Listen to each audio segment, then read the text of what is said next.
This afternoon, we will hear from two witnesses requested by the minority, Ambassador Kurt Volker, the State Department Special Representative for Ukraine negotiations, and Tim Morrison, the former Senior Director for European Affairs at the National Security Council.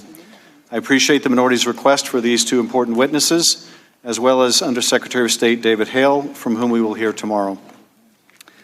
As we have heard from other witnesses, when Joe Biden was considering whether to enter the race for the presidency in 2020, the president's personal lawyer, Rudy Giuliani, began a campaign to weaken Vice President Biden's candidacy by pushing Ukraine to investigate him and his son. To clear away any obstacle to the scheme, days after the new Ukrainian president was elected, Trump ordered the recall of Marie Yovanovitch, the American ambassador in Kyiv, who was known for pushing anti-corruption efforts. Trump also canceled Vice President Mike Pence's participation in the inauguration of President Zelensky on May 20th, and instead sent a delegation headed by Energy Secretary Rick Perry, Ambassador to the EU Gordon Sondland, and Ambassador Kurt Volker. These three returned from Kyiv and briefed President Trump on their encouraging first interactions with the new Ukrainian administration. Hopes that Trump would agree to an early meeting with the Ukrainian president were soon diminished, however, when Trump pushed back. According to Volker, he just didn't believe it. He was skeptical, and he also said, "That's not what I hear. I hear, he's got some terrible people around him." President Trump also told them he believed that Ukraine tried to take him down. He told the three amigos, "Talk to Rudy." And they did. One of those interactions took place a week before the July 25th phone call between Trump and Zelensky, when Ambassador Volker had breakfast with Rudy Giuliani at the Trump Hotel. Volker testified that he pushed back on Giuliani's accusation against Joe Biden. On July 22nd, just days before Trump would talk to Zelensky, Ambassador Volker had a telephone conference with Giuliani and Andrei Yermak, a top advisor to the Ukrainian president, so that Giuliani could be introduced to Yermak. On July 25th, the same day as the call between President Trump and Zelensky, but before it took place, Ambassador Volker sent a text message to Yermak. Quote, "Heard from the White House. Assuming President Z convinces Trump he will investigate/get to the bottom of what happened in 2016, we will nail down date for a visit to Washington. Good luck!" Exclamation point. Later that day, Donald Trump would have the now infamous phone call with Zelensky, in which he responded to Ukraine's appreciation for U.S. defense support and a request by President Zelensky to buy more Javelin anti-tank missiles by saying, "I would like you to do us a favor, though." And the favor involved the two investigations that Giuliani had been pushing for into the Bidens in 2016.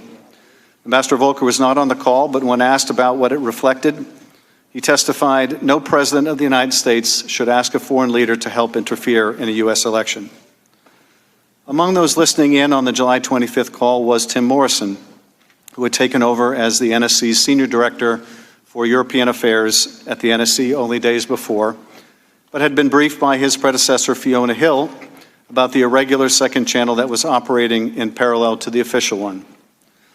Lieutenant Colonel Vindman and Ms. Williams, from whom we heard this morning, like them, Morrison emerged from the call troubled. He was concerned enough about what he heard on the July 25th call that he went to see the NSC legal advisor soon after it had ended. Colonel Vindman's fear was that the president had broken the law, potentially, but Morrison said of his concern his concern was that the call could be damaging if it were leaked. Soon after this discussion with lawyers at the NSC, the call record was hidden away on a secure server used to store highly classified intelligence, where it remained until late September when the call record was publicly released. Following the July 25th call, Ambassador Volker worked with Sondland and the Ukrainian president's close advisor Yermak on a statement that would satisfy Giuliani. When Yermak sent over a draft that still failed to include the specific words Burisma and 2016, Giuliani said the statement would lack credibility. Ambassador Volker then added both Burisma and 2016 to the draft statement. Both Volker and Morrison were, by late July, aware that the security assistance had been cut off at the direction of the president and acting White House Chief of Staff Mick Mulvaney. As the Ukrainians became aware of the suspension of security assistance, and the negotiations over the scheduling of a White House meeting between Trump and Zelensky dragged on, the pressure increased, and any pretense that there was no linkage soon dropped away.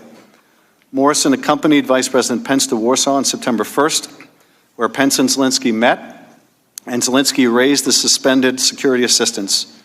Following that meeting, Sondland approached Yermak to tell him that he believed that what could help move the aid was if the Ukrainian prosecutor general would go to the mic and announce that he was opening the Burisma investigation. On September 7th, Ambassador Sondland had a telephone call with Trump and asked him what he wanted from Ukraine. According to Morrison, who spoke with Sondland after the call, Trump insisted that there was no quid pro quo, but President Zelensky must personally announce the opening of the investigations, and he should want to do it. Sondland also said that if President Zelensky didn't agree to make a public statement about the investigations, the U.S. and Ukraine would be at a stalemate, meaning it would not receive the much-needed security assistance. Morrison had a sinking feeling after the call, as he realized that the ask was now being directed at Zelensky himself and not the prosecutor general, as Sondland had relayed to a senior Ukrainian aide in Warsaw on September 1st. While President Trump claimed there was no quid pro quo, his insistence that Zelensky himself must publicly announce the investigations or they'd be at a stalemate made clear that at least two official acts, a White House meeting and $400 million in military aid, were conditioned on receipt of what Trump wanted, the investigations to help his campaign. The efforts to secure the investigations would continue for several more days, but appear to have abruptly ended soon after the three committees of Congress announced an investigation into the Trump-Giuliani-Ukraine scheme. Only then would the aid be released.